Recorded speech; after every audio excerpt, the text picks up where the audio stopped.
pembeni ya kufa. Tu se trouves pour lui un ange intercesseur.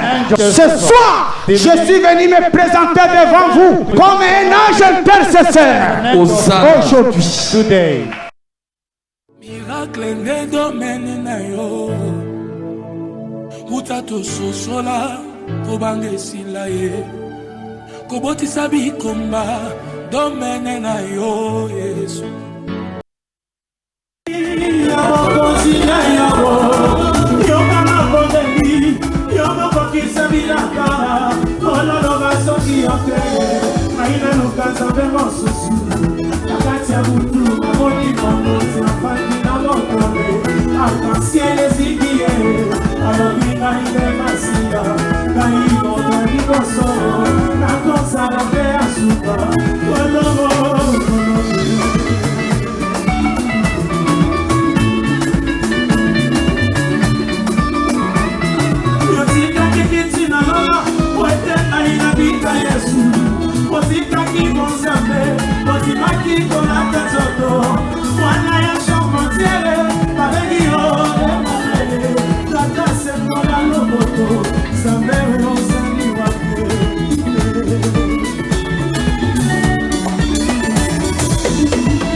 Bien-aimés dans le Seigneur, je vous salue tous au nom de notre Seigneur le Sauveur Jésus-Christ et de notre Père le prophète messager Mané Dodi. Que Dieu vous bénisse.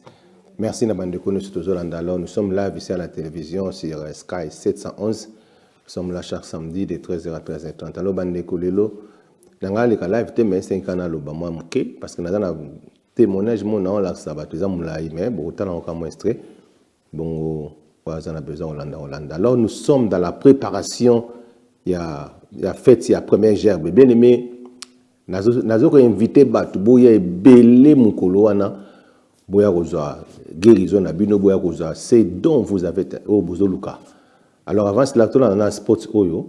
Bon, on a un Nabino after this video. Thank you.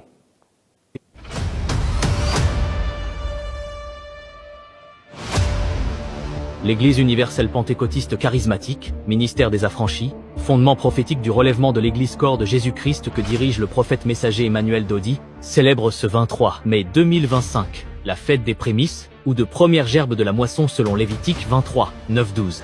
Une fête ou une prière sacerdotale qui consiste à délivrer, à libérer et à bénir les talents, les dons, les ministères et les grâces, dès 15h à 18h30. Venez nombreux prendre part à cette grande bénédiction divine. Adresse 817 avenue de la Révolution, quartier résidentiel 6e rue Limété, Kinshasa. Soyez le bienvenu, que Dieu le Père de notre Seigneur Jésus-Christ vous bénisse.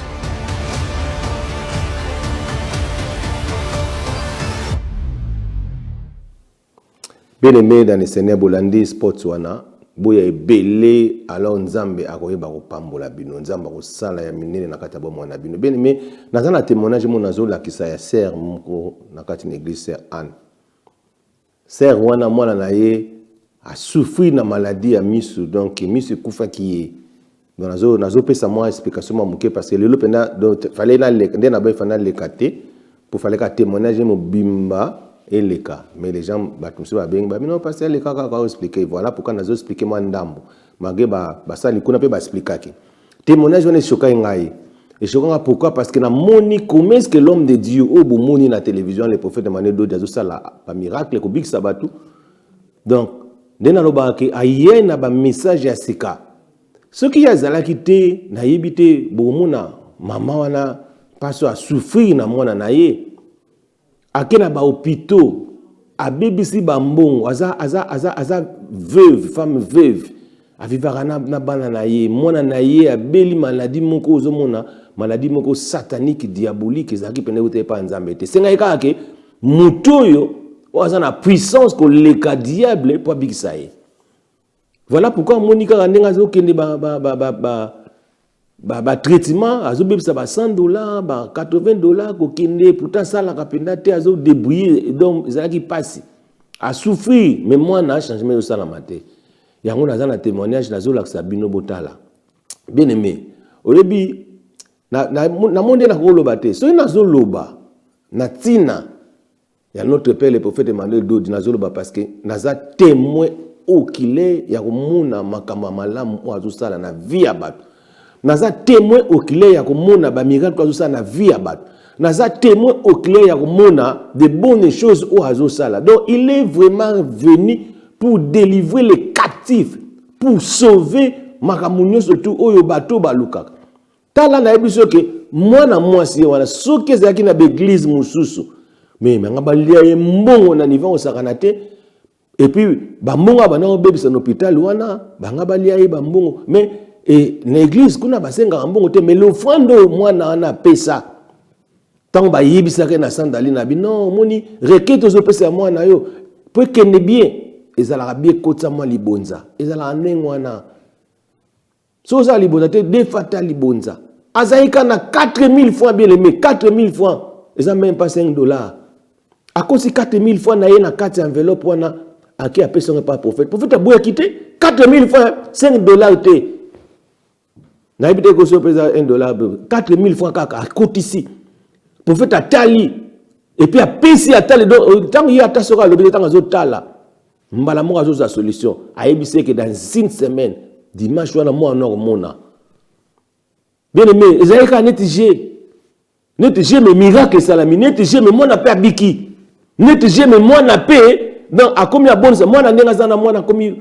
aza fanatique après mon eloko salama isu bien miracle moi na pourquoi parce que cet enfant yemoko il aimait d'abord les prophètes balobi bien aimé tangu ayaki ka na église nzembo ba na ko yemba bayembela mosakoli nzembo mombo nganga mokonzi nganga yewana Emmanuel Dodi nganga monene nganga na biso ye siko nzimbo wana mwana wana na bajo basombela kaiso akomi na ndaku ayemba ka nzimbo wana tozomona que cet enfant il était en train d'invoquer le père yemoko pendant ces invocations so ko invoquer na ko yemba ba miracle sala na vie na sans le savoir de la même manière la femme o yazaki na perte de sang bien aimé ayoki tangu Jésus zoleka azelaki te que non ba chelo boko soni alobaki ni na lobi soki na réussi kaka ya ko simba kaka donc tunique na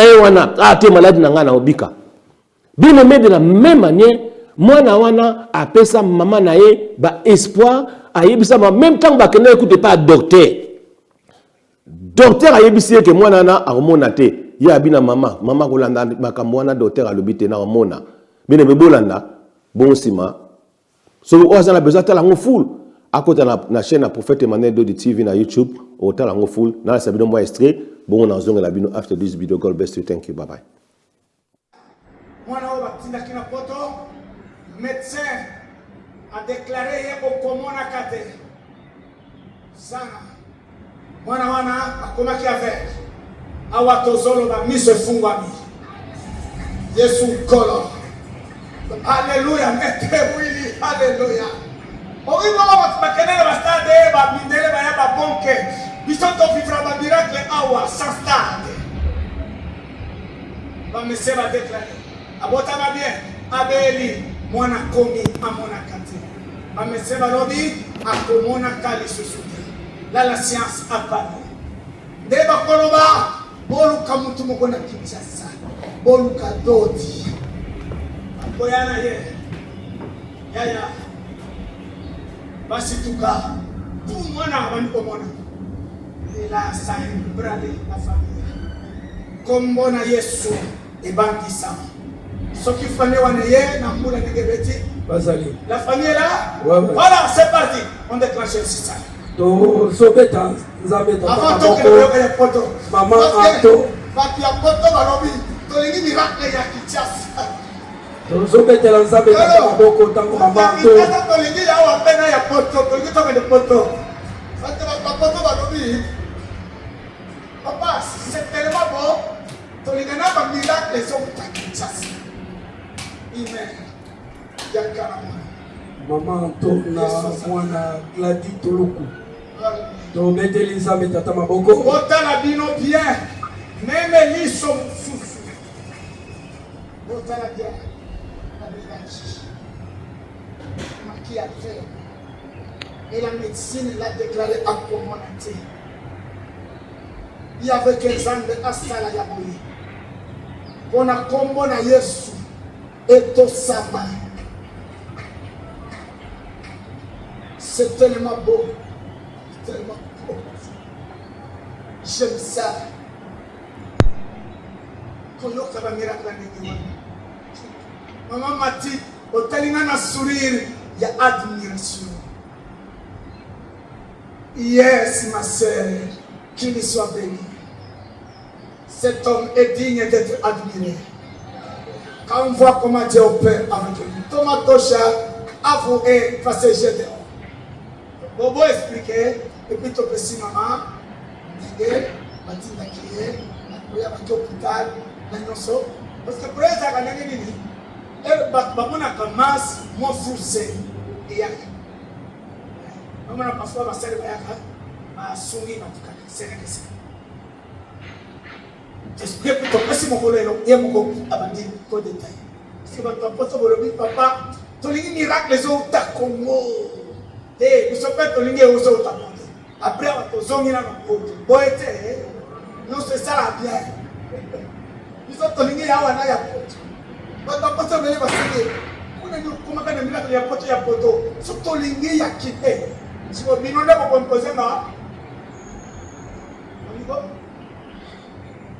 Oh, il y a un pote, il y a un problème. Allez, nous avons un ça. Oh, il y a un problème. Allez, nous avons un ça. Non, non. Comment poto ils sont comment poto tel que la braza poto te ezalinde lolenge wana bate yawa baliga yawa set me balingi ya poto chiko bino no poto kasi banda kuchaka ba 30% sont tolingi ya kinne ya Congo te tolingi Josh voilà parce que j'ai demandé pour comme ça que ça mène. Merci beaucoup to bete Elisabeth tata maboko makasi. Merci.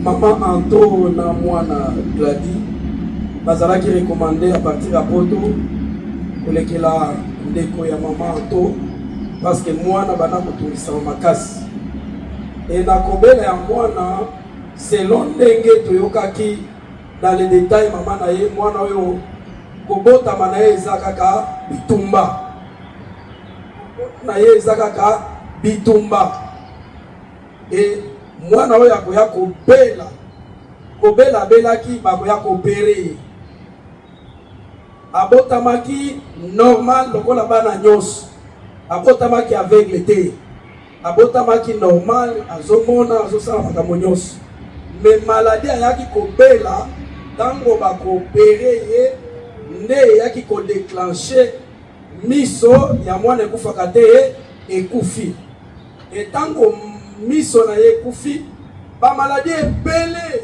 mama expliqué yango mwana akomaki poubelle ya ba maladie ebele même maladie de l'impox ezwaki mwana oyo ba maladie de peau ba pipon ba maladie ebele nde na koluka nzambe akotouche ndeko ya mama to akoya komema ye awa.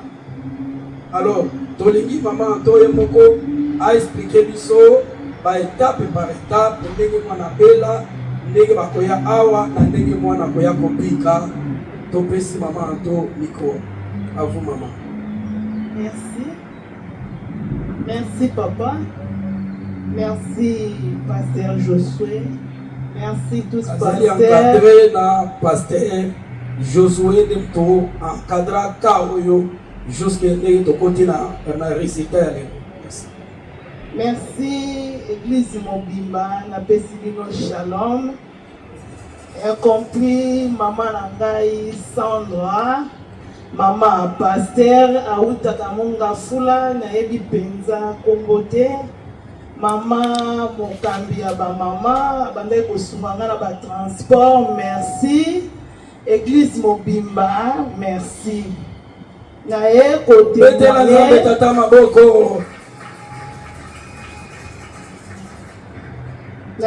témoigner munene ya Nzambe oyo asali na kati ya prophète Dodi. Ngai naye awa kombo na ngai mama Anto. Histoire ya maladi ya mwana ezalaki molai.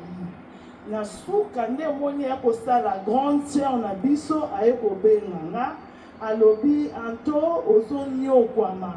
Omoni esika na tindaka o po atindaka nga mingi awa. Nayaka pa mosali Pasteur Josué ayebisinga kende koluka ye mema mwana kuna kobanga eloko te. Na ye mukolo na yaka ezalaka semaine ya le 17 décembre ya anniversaire à papa. Décembre ya anniversaire à papa. Nga na yaka ba le 13-14 boye. Tovandi na libanda na suka. Poso na ye na banda ekoli. Tant que na pesi histoire pena moulaï te parce que ça témoignage. Donc suite ya ba malade abeli ekokoma amonaka lisusu te. Na remarqué soki atelemi lokola yebingi ezosalanga pasi nde nazomone aboyi koyebisanga ke aomona te. Omona kasi azotambola mosusu atutani. Nayebisi yo na omona loko omona te. Oh te mama nazoka kaka neti mwa flou. Mosusu opesi eloko ekwei omona azotatama na kwaswa. Si aye koyebisanga mama namonaka te. Tobeti na mwana 7 mois tozalaka na chambre tokoma pembe na ndako na ngai te fe fongwamaka te mwinde pelaka te. Donc azalaka na mulili ana azolela pasi omona bavideo mosusu wana nde azolela nazoyebise fongola misu mpona tala kati ya lisu wana nde tokomaka kokende Siforko. A partir ya kokendaka Siforko nde bayaki kotinda ngai awa. Ntango toye tovandi na libanda kuna na Siforko docteur wana alobi na ngai ke omoni mwana oyo akomona te mais tozolandele kaka bakisi. Ntango alobi na ngai bongo ça me fait mal. Ntango na ye navandi na coin kuna na libanda nde naosambela na bombi ye na molili. Nazosambela ntango nasilisi. Frère moko azali pembe na nga alobi mama bayambi yo nga abi te. Abimi ake kobengela nga pasteur. Alors pasteur nayebi komona te me na komone boye na koyeba ye. Ayaki na gentil bandeko nakumisi Nzambe mingi po awa bayambaka. Ayambaki nga lokola yebi nga. Nakoloba na alataki susi wana. Ayebisi nga masi ya kombo na pesi ye alobi sava tosambela lobi yaka. Nazalaki ponctuel ya kolanda oyo mosala Nzambe azoloba na nga. Tant tokei lobi na wa esengana ya 14h nakomaki ya 13h. Nakuti papa oyo ya protocole ayambi ngai na expliqué balekisinga na chambre haute. Nakomi kuna babondeli mpo na mwana Pasteur Josué abi oyaka na bandi koya nazoyaka nini ya 17 wana ekomi esili tokomi le 17 wana sœur moko ayembaka. Sœur wana amonika so monieka foka passe ebele bayebi ye nde na bande koya na ye na simbaka ye. Emsu na lingi elamba bokomona foto moso toza awa na pandisi ye na samakolo na finiki ye. Abandi kolendisa nga asombeli ye baji. Tanga asombeli ye baji nzembu moko boyembaka ya prophète Dodi.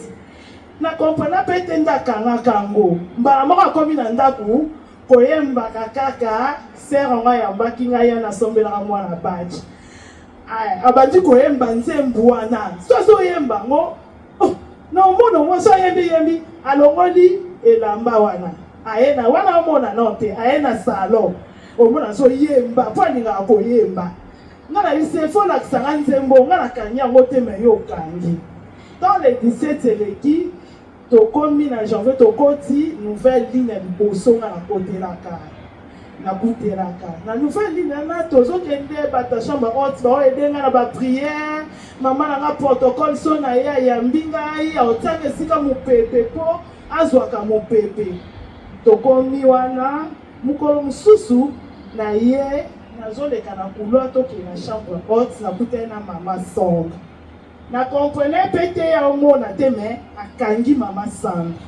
Mama Sandra ayebisi nga o amona te nga abi amona te abi bayamba bino pa prophète nga na bino te me baza na mokambi nini ayebisi pasteur Josué abi sokuta pe na prophète mbala moko loko azoyamba bazopesa baretraite najupe na tete na komi ayesinga fotisa mbona nzelo nga na bi nzambi natikali kaka na 4000 nakende pa mosala nzambe na 4000 tozonga na transport nini nga biso tozonga makolo tozonga kaka nazwi enveloppe na tie nakomi mpe kuna bakotisinga ntango bakotisinga prophète atali mwana asimbaki ete ayebisinga alobi mwana oyo ti dimanche akomona